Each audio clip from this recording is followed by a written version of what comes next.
Hey everyone, this is Emily and I'm here with my first writing advice video.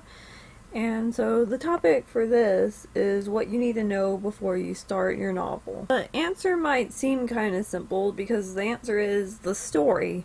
You need to know the story before you start your book.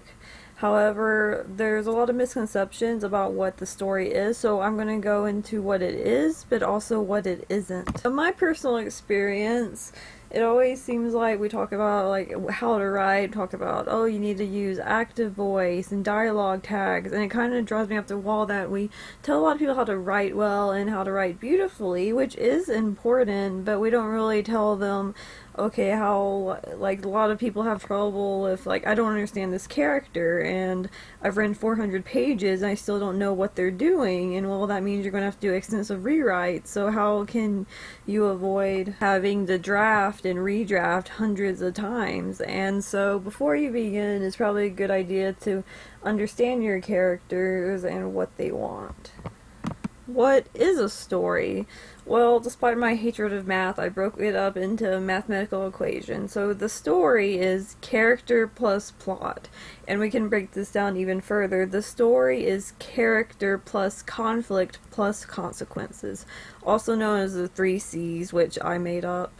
This is actually a pretty easy way to break your story down if you just want to be like, okay, in a very brief period of time, how can I sum up my story? Okay, so if that is what a story is, what isn't it? Okay, first of all, it's not your premise. So, let's say 19th century steampunk Red Riding Hood retelling, or Hansel and Gretel in space. That's my story. But it's not, it's just your premise. The story more has to do with what the character is struggling to do, and this is just kind of the basic idea, and it's cool, but a lot of people start stories just on, hey, I have this really cool premise, like what if this happened or that happened, but it's not enough to carry an entire book. So just a minor nitpick. The plot is not the story. A lot of people, like, when I hear, like, lectures and like, PowerPoints and all that sort of thing, even on YouTube, I see the plot and story used interchangeably. But it's not. A plot is a component of a story. It's not, like, substitutable. Is that a word? For the story. Now, after that equation I gave, I'm going to go into each component, all of the 3 C's, and break down what they are. And I also have a series of questions you can ask yourself when you are thinking about outlining your story. Character. Think about what your character wants and what they need.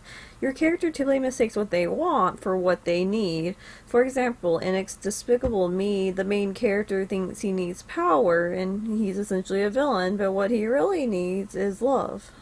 Give your character a strong goal, even if the goal will change in time. Often in the beginning, a character has a misbelief or something that keeps them from being their true self or holds them back, and throughout the story, they'll fight this misbelief and their preconceptions about themselves. Conflict. So you've given your character a goal. The point of the conflict is to challenge this goal and create obstacles. What challenges, external and internal, do your characters face? How does what the character wants clash with what they need? And how does what the character wants change based off this clash and the obstacles they face? The point of conflict is to create a change in the character. Consequence. What happens if your character loses? What's the point of the character's journey? What do they learn? What do they gain? An important thing to consider about consequences is that they aren't always epic or world-shattering where the fate of everything hangs in the balance. Think of romances. The consequence is often personal, which doesn't make it less engaging than, like, the world ending. In fact, there's a reason why romance readers are so loyal to the genre and why reading a romance novel can be extremely addicting, especially if it's done very well. My main point in making this video is letting you know that it's really important to figure out your story first. Pin down what your character wants and what will get in the way. Trust me, this will make your life so much easier. Anyway, I hope this helps, and thanks for watching!